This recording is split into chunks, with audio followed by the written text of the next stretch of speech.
Rahayu, Rahayu, Rahayu sagunging dumadi. Pemirsa dimanapun Anda berada, ketemu kembali dengan Gelamung Putro, Salam Budaya Warisan Nusantara. Pemirsa, seperti janji saya akan menjelaskan tentang cerita Aji Saka dalam kajian Pasemon. Oleh sebab itu, langsung saja saya akan membacakan alur ceritanya, kemudian pasemon apa yang ada di dalam cerita itu. Yang pertama adalah dijelaskan bahwa Aji Saka,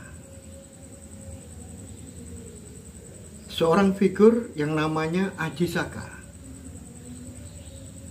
Apakah Aji Saka itu nama orang yang sebenarnya atau nama pasemon? Kalau ditinjau dari segi nama pasemon, maka Aji Saka itu berasal dari dua kata, yaitu Aji dan Saka. Aji artinya raja, Saka artinya Saka guru, artinya cagak papat omahe wong Jawa. Nah, raja yang dimaksudkan di sini adalah Sukma. Sedangkan cagak papat omahe wong Jawa itu melambangkan adalah nafsu, yaitu nafsu abangan, nafsu kuningan, nafsu irengan, dan nafsu putihan. Aji Saka, yaitu Sukma dan 4 nafsu. Kemudian Aji Saka diceritakan berasal dari Sengkan yang didampingi dua pembantunya, yaitu Doro dan Sembodo. Apa ini maksudnya? Dalam kajian Pasemon, Aji Saka berasal dari Sengkan. Sengkan yang dimaksud adalah sangkan paraning dumadi. Artinya setiap sukma, setiap diri manusia itu berasal dari sana. Kemudian sukma yang memiliki 4 nafsu itu selalu didampingi oleh unsur 2 hal, yaitu unsur Doro dan unsur Sembodo. Nafsu yang 4 itu selalu ada negatif dan ada positif. Positif adalah Sembodo, sedangkan negatif adalah Doro. Doro artinya tidak jujur. Doro artinya goroh. Sedangkan Sembodo artinya mencukupi, memenuhi. Ini yang dianggap positif. Nah, kalau dikatakan Aji Saka berasal dari Sengkan didampingi oleh Doro dan Sembodo, artinya adalah Sukma yang berasal dari Cahyo Mulyo, kemudian mewujud menjadi manusia, yang mana manusia itu bisa hidup karena ada pancaran Cahyo Mulyo, yaitu ruh suci. Kemudian percikan-percikan ruh suci ini melahirkan Sukma. Nah, percikan-percikan Sukma ini terbelah menjadi 4, yaitu Sukmo abangan, Sukmo irengan, Sukmo putihan, dan Sukmo kuningan. 4 hal itu disebut dengan nafsu. Dari 4 nafsu itu, masing-masing memiliki 2 hal yang selalu melekat. Nafsu abangan ada yang positif, ada yang negatif. Nafsu putihan ada yang positif, ada yang negatif. Nafsu kuningan ada yang positif, ada yang negatif. Dan nafsu irengan ada yang positif dan ada yang negatif. Positif dan negatif itu dilambangkan Doro dan Sembodo. Ini Ajisaka dan dua pembantunya yang disebut dengan Doro dan Sembodo. Selanjutnya, Ajisoko yang berasal dari Sengkan itu akan menuju ke Jawa.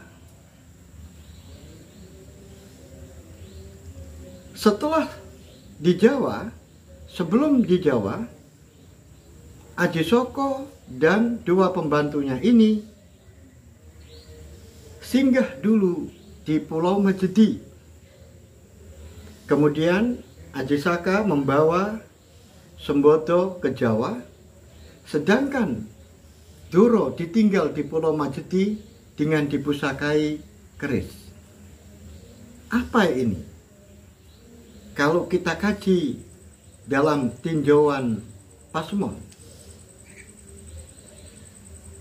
Ajisaka yang melambangkan sukma dengan 4 nafsunya, dengan positif negatifnya,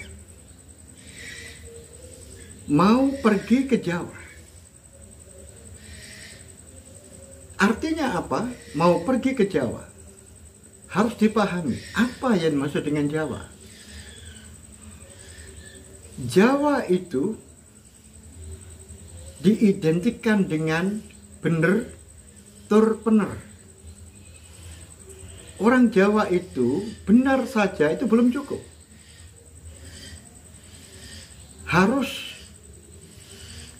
ditambahi dengan pener. Pener itu artinya tepat. Jadi Jawa itu artinya benar dan tepat. Karena orang Jawa benar itu masih belum cukup. Kalau tidak ditambahi dengan pener. Artinya apa? Kalau ada orang tua misalnya melakukan kesalahan, benar, kalau menurut benar, maka orang tua itu harus disanggah karena dia melakukan kesalahan.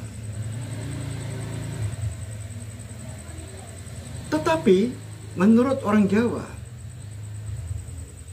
itu benar, tapi kurang benar.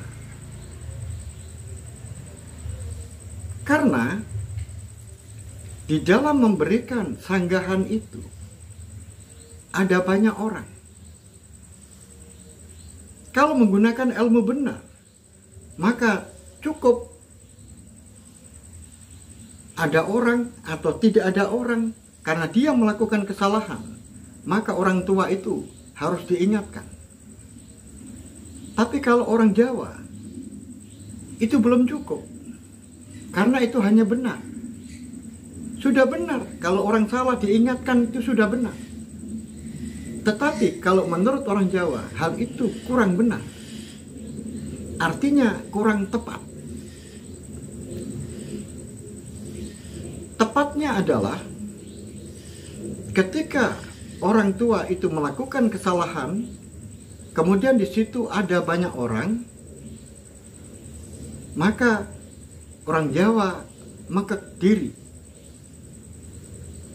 Artinya adalah tidak langsung dengan serta-merta kemudian langsung mengingatkan. Karena orang Jawa itu harus tahu empan lan papan. Kalau diingatkan langsung berarti empannya kurang bagus, papannya kurang bagus. Karena orang tua itu walaupun melakukan kesalahan, maka harus dikeker dulu. Nah, setelah nanti orang tua ini setelah sendirian, tidak ada orang, maka didatangi dengan baik-baik dan mohon untuk apa yang disampaikan itu agar tidak terjadi salah paham, karena ada kewajiban untuk membenarkan yang salah dengan cara yang baik. Tidak ada orang, kemudian di situ empannya juga bagus, situasinya bagus, tidak ada orang. Nah, akhirnya diingatkan baik-baik. Itu yang namanya orang Jawa. Jadi benar saja itu belum cukup. Oleh sebab itu artinya Jawa itu benar dan tepat. Bener tur pener, itu orang Jawa. Nah, oleh sebab itu pemirsa dimanapun Anda berada, kembali ke pembahasan. Jawa artinya benar dan tepat. Ajisaka atau sukma ini mau belajar. Belajar tentang apa? Belajar tentang benar dan tepat. Berarti kalau ingin belajar benar dan tepat, berarti belajar Jawani. Belajar ilmu Jawa. Belajar Jawani. Nah, di sini berarti ada niat, ada tekad pergi ke Jawa, artinya ada tekad dan kemauan untuk belajar tentang hal-hal yang berhubungan dengan benar dan tepat. Artinya apa? Dia juga bisa dikatakan orang ini mau belajar Jawani, mau belajar manunggaling kawula lan Gustine. Nah, karena dia belajar ke arah situ, maka tidak buru-buru melakukan persiapan dulu. Tidak langsung belajar ke intinya, maka mampir dulu ke Majedi. Majedi itu adalah tubuh ini.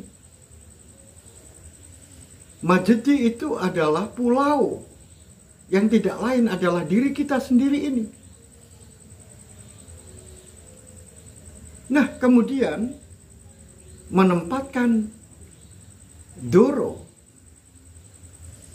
sifat-sifat buruk, dititipkan ke raga. Sedangkan sifat-sifat yang baik, yaitu sembodo, diajak menuju ke Jawa. Artinya apa? Ketika orang itu sudah berniat melakukan manunggaling kawula lan Gusti, belajar Jawani, maka orang itu harus mempersiapkan diri, sementara memenjarakan sifat-sifat buruknya, kemudian memunculkan sifat-sifat positifnya, yaitu sembodo. Nah, akhirnya untuk cerita selanjutnya, Ajisaka bersama sembodo dibawa menuju ke Jawa. Berarti dalam hal ini persiapan sudah selesai, memenjarakan Duro, memenjarakan sifat-sifat buruk. Kemudian sekarang mulai masuk untuk menjalani apa yang diinginkan, yaitu manunggaling kawula lan Gustine, atau manunggal dengan alam. Sehingga sekarang Ajisoko, yaitu sukmo sejati, hanya membawa sifat-sifat baik menuju manunggaling kawula lan Gustine. Ketika Ajisoko masuk ke Jawa, ketika sukma ini sudah mulai masuk merambah ke alam manunggaling kawula lan Gusti, ternyata di sana Ajisaka menginap pada suatu tempat, yang mana di tempat itu orang yang ditempati bercerita bahwa anaknya yang namanya Roro Cangkik besok akan dimangsa oleh Dewoto Cengkar. Apa itu maksudnya? Saat dia mulai masuk berkonsentrasi penuh di dalam melakukan manunggaling kawula lan Gusti, dia harus mengendapkan, mengendapkan, memfokuskan apa yang diinginkan, yaitu menyatunya antara sukmanya, menuruti perintah dari Cahyo Mulyo, yaitu Cahyo Mulyo yang membimbing sukma ini untuk berjalan lurus menuju ke sinar keabadian, yaitu cahyo asal. Ternyata saat melakukan itu ada gangguan-gangguan. Nah, gangguan-gangguan ini sifatnya adalah masih kabar. Fokusnya terhadap apa yang telah dibimbing oleh Cahyo Mulyo, yaitu dibimbing oleh Engsun. Ini mengalami gangguan. Fokusnya tergoyahkan oleh gangguan-gangguan negatif. Kabar diterima bahwa dia mempunyai anak yang namanya Roro Cangkik, yang besok akan dimakan oleh Dewoto Cengkar. Ini merupakan gangguan. Ternyata gangguan-gangguan ini termakan atau sukmo ini mengikuti condong ke arah ini. Padahal yang diharapkan oleh Engsun atau Cahyo Mulyo, apa yang diarahkan itu jangan sampai tergoyahkan dengan gangguan apapun. Ternyata gangguan itu nembus menggoyangkan konsentrasinya. Nah, kemudian ketika Ajisaka ini pada saat menginap di tempat itu dan saat mau ke kiwan atau toilet bertemu dengan Roro Cangkik, bersamaan dengan Roro Cangkik, kemudian mereka berdua masuk ke bilik masing-masing, dan kemudian Ajisaka ini sampai membayangkan kecantikan Roro Cangkik. Demikian juga Roro Cangkik membayangkan ketampanan dari Ajisaka. Ajisaka akhirnya mengeluarkan nutfah, dan nutfah itu akhirnya terhanyut oleh air dan kemudian dipatok oleh ayam. Kemudian ayam itu tiba-tiba berubah menjadi ayam yang memiliki karakter perempuan atau betina, dan akhirnya bertelur di lumbung padi. Apa ini maksudnya? Kalau kita tinjau, kalau kita kaji secara mendalam, apa ini yang dimaksudkan? Apa ini yang ada di dalam cerita ini? Apa yang dimaksudkan oleh pengarangnya? Pemirsa dimanapun Anda berada, kita ikuti. Ajisaka lambang sebagai sukma, yang mana sukma ini memiliki 4 nafsu. Kemudian masuk mau ke toilet yang disebut dengan kiwan. Kiwan itu dalam bahasa Jawanya adalah kiri. Kalau kanan itu nengen, ngiwo nengen. Jadi kiwan di sini artinya kiri. Kemudian bertemu dengan Roro Cangkik, itu yang namanya Kerotoboso. Leluhur kita, orang Jawa, itu sangat senang, sangat suka menggunakan Kerotoboso. Oleh sebab itu, Roro Cangkik itu kalau menurut kajian di dalam cerita ini adalah Krotoboso. Roro gadis, cengkek artinya kenceng badannya, berisi badannya. Kek di sini adalah bangki. Bangki itu adalah potongan tubuhnya gitar. Nah, ini menggambarkan bahwa gadis ini memang cantik.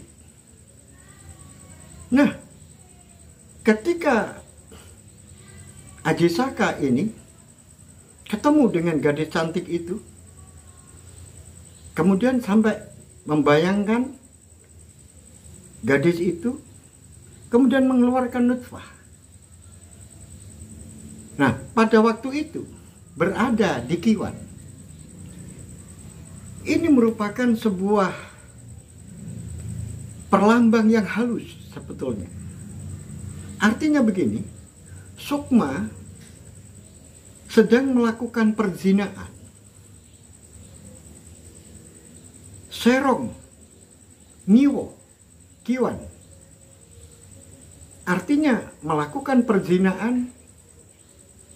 Di dalam dia melakukan fokus ingin manunggal dengan Yang Maha Kuasa. Tetapi dia tergoda oleh gangguan-gangguan itu. Sampai dia itu menuruti apa saja di dalam kecondongannya terhadap godaan yang dialami pada saat dia manunggal. Dibimbing oleh Ingsun, yaitu Cahyo Mulyo, bahwa apa yang dia lakukan itu tidak benar. Karena itu nanti akan menimbulkan efek, yaitu karma. Ternyata apa yang dilakukan oleh Sukma itu, yaitu menetesnya komo atau nutfah ini, kemudian dipatok oleh jago. Kemudian jago ini bertelur dan nanti menetas. Menetasnya bukan ayam, tetapi menetasnya adalah nogolinglung. Ini melambangkan bahwa kalau kita melakukan karma, kita melakukan perbuatan, akan melahirkan karma.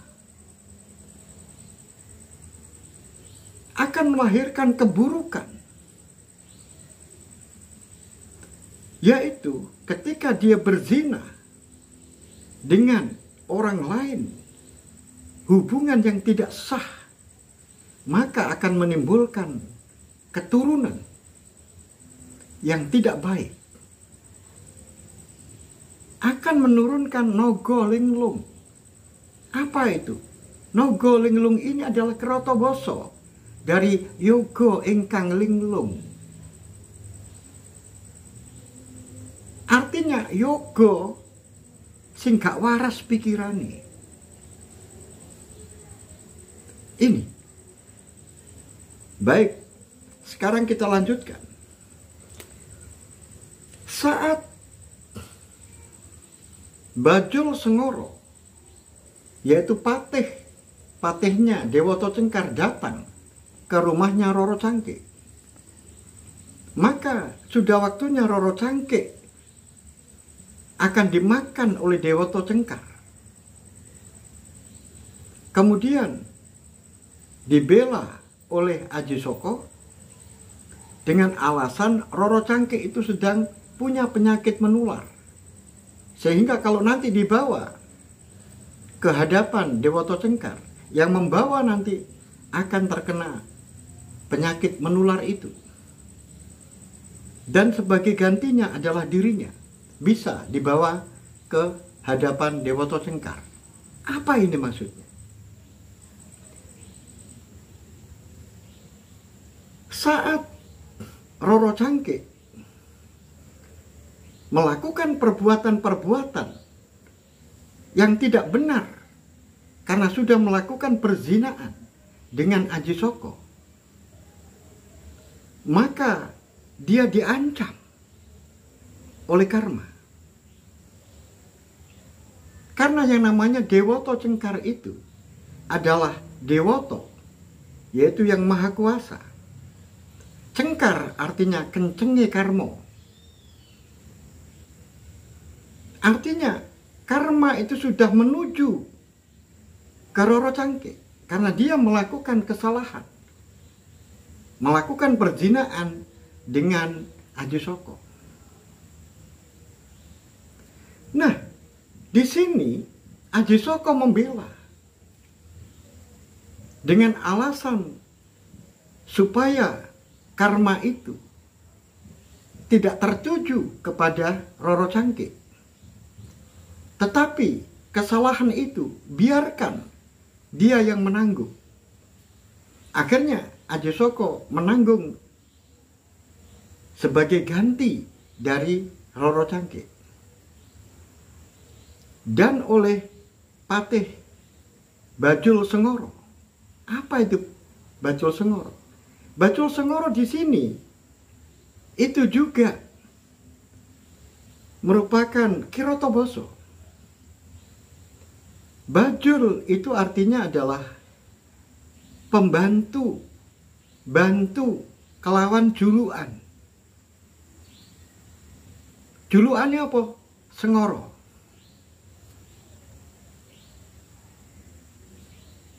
Bajul Sengoro,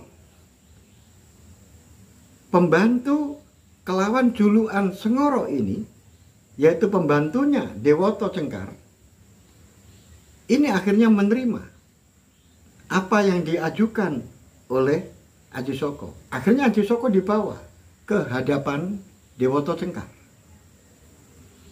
Setelah di sana Dewoto Cengkar mau dimakan oleh Dewoto Cengkar, maka Aji Saka meminta satu syarat, yaitu permintaan tanah selebar udeng dan nanti ditarik bersama-sama sampai kencang. Itu disetujui oleh Dewoto Cengkar. Apa ini makna? Kajian yang ada di dalam, maksud yang ada di dalam cerita ini apa? Artinya Aji Saka mempertanggungjawabkan kencenge karmo yang ditujukan kepada dirinya, kesalahan akibat dari perbuatannya. Tetapi Aji Saka selaku sukma ini masih ingin membantah, yaitu dengan minta tanah selebar satu udeng yang ditarik kencang. Artinya apa? Artinya Aji Saka meminta sebuah perdebatan, membuka udeng artinya adalah membuka sebuah perdebatan. Mengapa dirinya dikenakan karma? Tetapi Aji Saka mintanya udengnya yang digelar. Apa udeng itu? Udeng itu artinya urung mudeng. Artinya adalah dia ingin menggelar sebuah perkara tentang apa-apa yang dia sendiri durung mudeng. Nah, akhirnya setelah ditarik oleh Aji Saka bersama dengan Dewoto Cengkar, ternyata udeng ini tidak bisa kencang. Mengapa?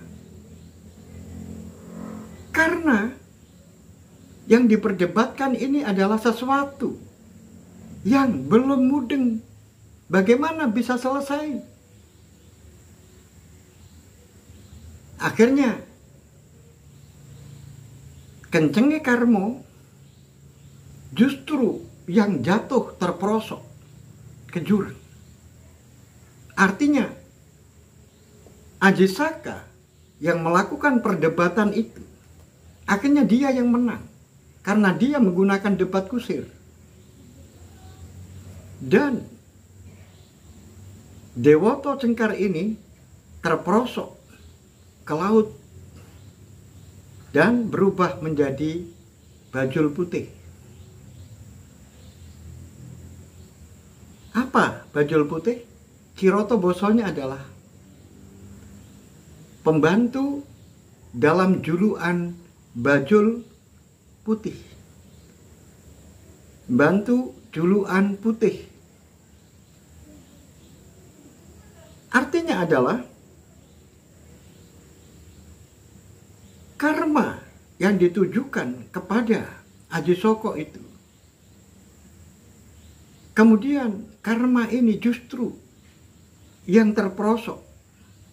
Tapi dia tetap putih. Artinya benar. Kekalahan kebenaran ini disebabkan karena debat kusir yang dilakukan oleh Ajisoko. Yang dimaksud adalah sukma. Egonya tidak mau dikalahkan. Karena sukma itu adalah ego. Tetapi Ajisoko setelah menjadi raja di Medang Kamolan, setelah dia memenangkan perdebatan itu, mengalahkan yang benar, maka Ajisoko menjadi raja.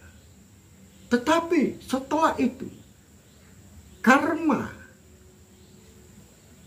yang dituduhkan kepada dirinya itu sekarang terbukti benar. Karena datangnya Nogolinglung mencari ayahnya, yaitu Ajisaka. Ajisaka mencoba untuk menolak. Karena tidak mungkin dirinya memiliki anak berupa Nogo, ular yang tidak waras.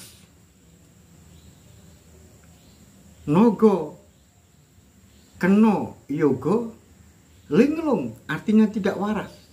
Dan wujudnya adalah ular. Ular itu menunjukkan sifat-sifat yang tidak baik. Setelah itu, karena Ajisaka tidak mau menerima anaknya itu, artinya Ajisaka, Sukma, tidak mau menerima kenyataan bahwa apa yang pernah dilakukan ini sudah terbalas karmanya. Karena dia melakukan keburukan terhadap Roro Cangkih, menikah secara tidak sah, maka melahirkan anak yang linglung dan berwujud naga. Ini merupakan balasan. Tapi Ajisaka, Sukma mencoba untuk menolak. Tetapi Nogolinglung memaksa dan akan mengancam menghancurkan kerajaan yang dipimpinnya, yaitu kerajaan ayahnya. Akhirnya, agar Nogolinglung bisa diakui anaknya, maka Ajisaka menugaskan Nogolinglung untuk membunuh Bajul Putih yang ada di Segoro Kidul. Apa itu maksudnya? Sukma, ego, walaupun dia itu dihadapkan pada kebenaran yang nyata, bukti yang sudah jelas, tetapi tetap saja ego ini masih menolak kebenaran itu. Dan untuk menutupi apa yang dikatakan bahwa kebenaran itu sudah ada di hadapannya, untuk menutupi kesalahannya, maka dia menugaskan kepada Nogolinglung, yaitu buah karmanya ini, untuk membunuh kebenaran, yaitu Bajul Putih. apalagi diberikan syarat. Nanti kalau sudah bisa membunuh Nogolenglong, maka tidak boleh lewat di atas bumi, tetapi harus lewat di perut bumi. Ini merupakan sebuah ego yang luar biasa. Ego dari sebuah sukma yang mana dia sudah tidak mau menerima kebenaran, ingin membunuh apa-apa yang benar dan apa-apa yang sudah nyata sebagai balasan. Bahkan diberikan saran kalau sudah berhasil membunuh kebenaran, yaitu bajul putih yang ada di Laut Kidul, maka Nogolenglong dilarang untuk berjalan di atas bumi, harus berjalan di dalam bumi. Apa itu maksudnya? Artinya menghilangkan jejak. Jangan sampai keburukan-keburukan dari sukma ini terlihat di atas bumi. Sehingga Nogolenglong disuruh berjalan di dalam perut bumi supaya keburukan-keburukan itu tidak nampak. Ternyata Nogolenglong berhasil membunuh bajul putih. Artinya Ajisoko menang. Menang lagi. Setelah itu Ajisoko sadar agar apa yang dilakukan ini terbentengi dengan kuat, agar egonya ini bisa tidak tergoyahkan oleh siapapun, maka dia harus membawa pusaka yang dititipkan di Pulau Majeti. Artinya apa? Mengambil Doro yang dititipkan di Pulau Majeti dengan pusakanya. Ini lebih hebat lagi. Artinya, apa yang dilakukan oleh sukma, ego yang sudah merajalela ini, justru akan membentengi keburukan-keburukannya itu dengan pusakanya. Artinya, dia akan berpegang teguh pada keburukan.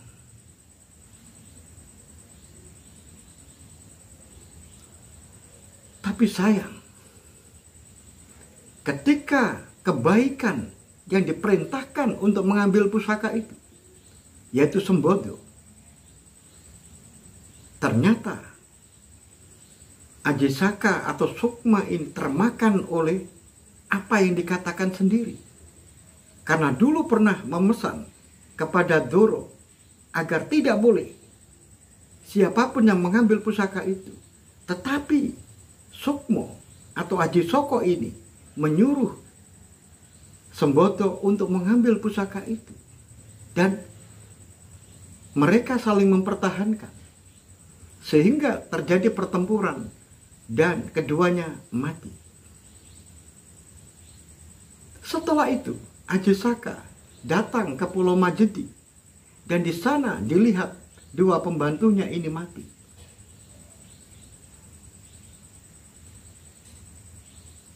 Sehingga Ajisaka sadar bahwa apa yang dia lakukan ini tidak benar. Dia melakukan kesalahan fatal. Nah, untuk mengingat kesalahan itu, maka dibuatlah sebuah tonggak peringatan bagi dirinya dengan Hono Coroko, Doto Sowolo, Podo Joyoyo, Monggo Botongo. Ada utusan.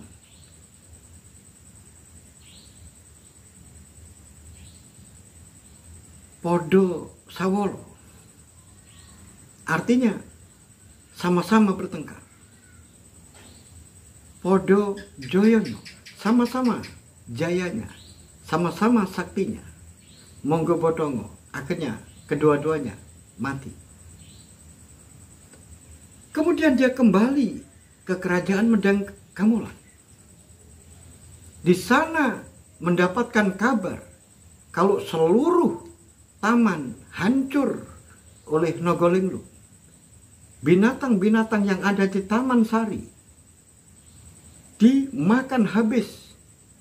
Tanaman-tanaman yang ada di Taman Sari dimakan habis oleh Nogolinglung. Apa itu artinya? Lagi-lagi Sukma yang melakukan karma, perbuatan, dibayar dengan karma. Apa yang dia lakukan selama ini? Karena memerintahkan Nogolinglung membunuh Bajul Putih. Maka sekarang apa yang dimiliki oleh Aji Saka dihancurkan semua oleh Yogo Ingkang Linglung, yaitu Nogolinglung. Akhirnya Nogolinglung diusir, disuruh menempati di sebuah hutan, yaitu hutan jati.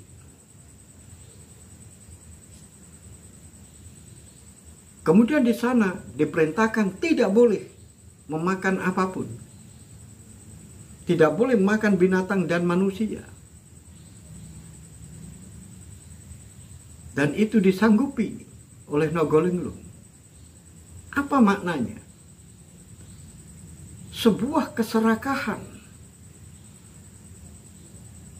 Karena anak yang sudah linglung ini kemudian diperintah, dilarang, tetap saja dia anak yang linglung. Maka dia membuat cara bagaimana supaya tidak menyalahi perintah. Akhirnya dia bertapa dengan membuka mulutnya dengan harapan agar nanti binatang bisa masuk ke mulutnya naga, dan mungkin manusia bisa masuk ke mulutnya naga, sehingga dia tidak menyalahi. Karena dia tidak mencari mangsa, tetapi mangsa datang sendiri dan masuk ke perutnya. Dan ini dialami oleh 10 penggembala. Ketika angon di hutan itu, kemudian hujan deras, 10 orang ini mencari perlindungan dari hujan, masuk ke dalam goa, tidak tahu goa itu adalah mulutnya Nogolinglung yang dibuka. Dan dari 10 orang ini ternyata ada satu anak yang kudisan, yang punya penyakit kulit, yang dikhawatirkan bisa menular ke yang lain. Akhirnya 9 orang ini sepakat untuk mengeluarkan satu orang ini dari goa itu. Setelah satu anak kudisan ini dilempar keluar dari gua itu, kemudian dia mencari tempat perlindungan di depan gua itu, yaitu pohon besar. Dia menyaksikan dengan matanya sendiri kalau gua itu kemudian menutup, dan matilah 9 orang itu, anak gembala itu, di dalam gua yang tidak lain adalah mulutnya Nogolinglung. Apa itu artinya? Artinya adalah Nogolinglung ini berhasil membinasakan apa yang telah dijaga oleh nafsu-nafsu yang baik, apa yang disarankan oleh Ingsun, yaitu untuk menjaga dan merawat baik tentang 9 hal.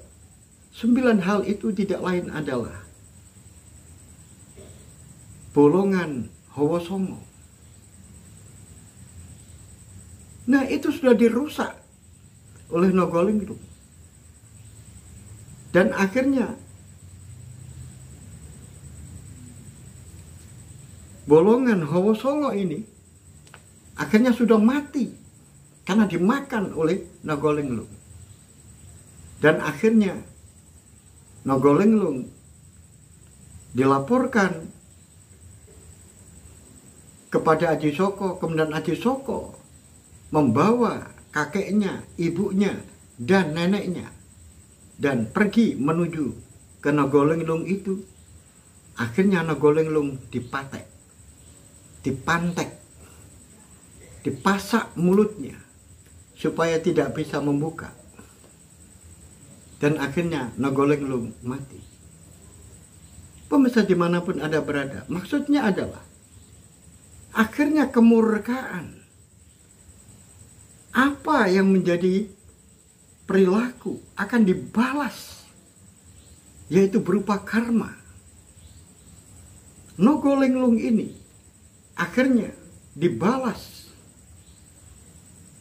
Yang bisa membalas tidak lain adalah leluhurnya, di mana dia itu berasal, yaitu dari ibunya.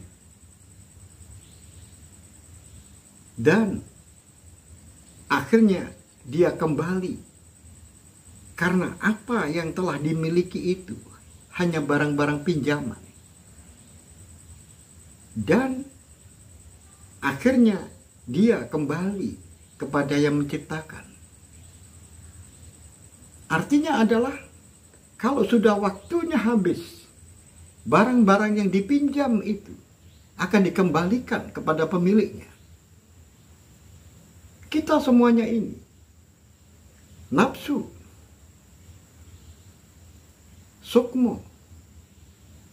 Maka setelah dia dibimbing oleh Engsun, yaitu Cahyo Mulyo, ruh suci, kemudian seiring dengan waktu yang berjalan dan setelah waktunya habis, maka dia harus kembali kepada Prakerti.